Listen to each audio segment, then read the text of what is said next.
Vení a la Universidad Autónoma de Encarnación, inscribite y conoce la diferencia.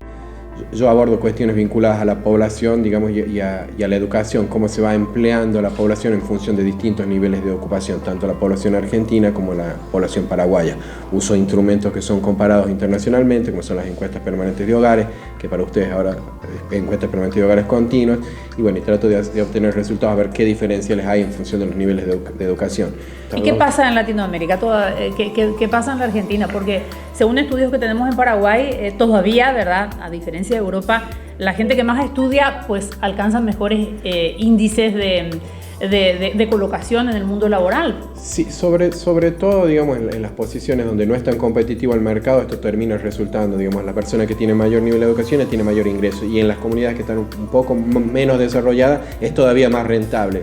Concretamente, en términos económicos, si una persona tiene un determinado nivel de formación relativamente alto, le resulta más rentable trabajar en estas comunidades que en las grandes comunidades donde los mercados están saturados. Entonces, además, digamos que hay una cuestión social, digamos, hay respuestas sociales que son más factibles de dar donde en las comunidades donde todavía queda mucho por desarrollar.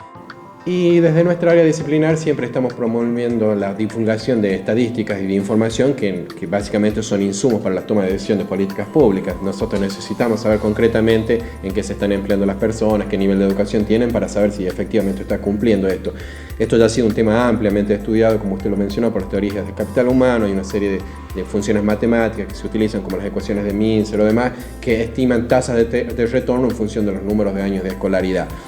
Que es verdad que también tienen determinado techo, digamos, pero digamos que usted puede tener el máximo nivel de formación, pero no necesariamente quiere decir que tenga el mayor monto de ingresos. Pero sí hay una correlación directa, no es una cuestión, digamos, ideológica, hay una correlación, o por lo menos hay una correlación directa entre mayor años de educación y mejores niveles de ingresos. Si usted le tuviera que proponer a su hijo, le diría claramente: tenés que estudiar porque tus posibilidades de ingreso y tus posibilidades de condiciones de vida claramente van a ser mejores cuanto más alto sea tu nivel de escolarización. En mi caso, yo me voy a centrar a hablar básicamente de dos temas. Hoy tendremos un evento previo donde discutiremos aspectos generales del Sistema Interamericano de Derechos Humanos. Ahí es la intención de tener un diálogo con los estudiantes, con las personas que vayan al evento, discutir sobre el sistema interamericano, casos que se han presentado, por ejemplo, en México, y por supuesto los casos paraguayos.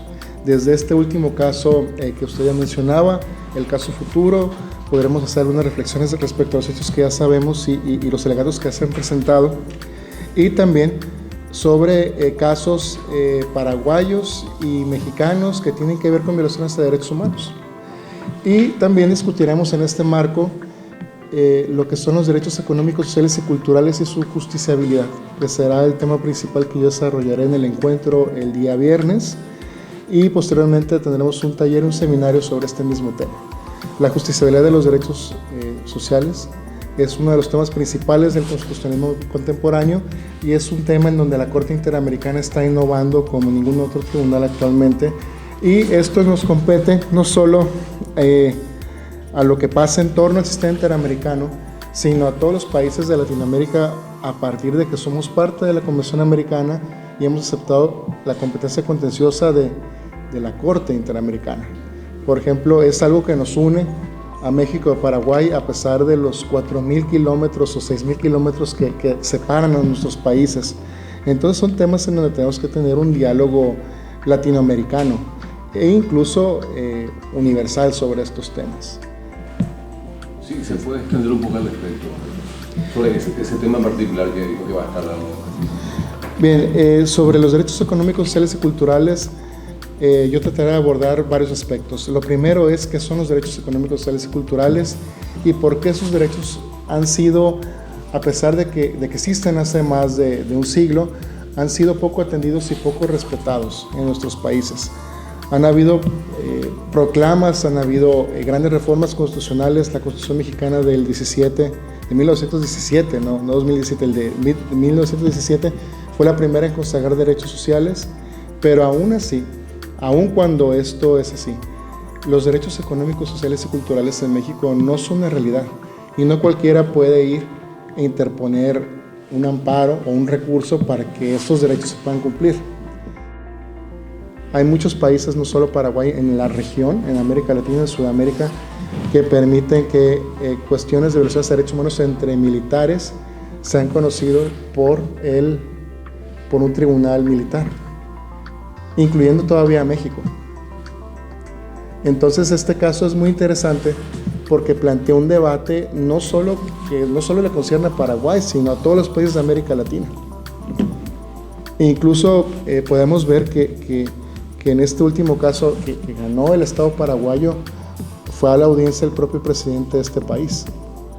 Entonces son foros muy importantes, no son foros ya de académicos o de gente que es una minoría o está haciendo cuestiones que a nadie interesan. Son foros de la más alta importancia y el encuentro o la intención de venir y hablar sobre estos temas es que los estudiantes puedan tener contacto con esto y puedan aprender y puedan también ejercer labores en el sistema interamericano como abogados, eventualmente como pasantes, como staff de estos organismos. No es algo ya tan alejado de la práctica profesional, es parte integral de la práctica profesional de cualquier abogado, no solo en el Paraguay o México, sino en América Latina.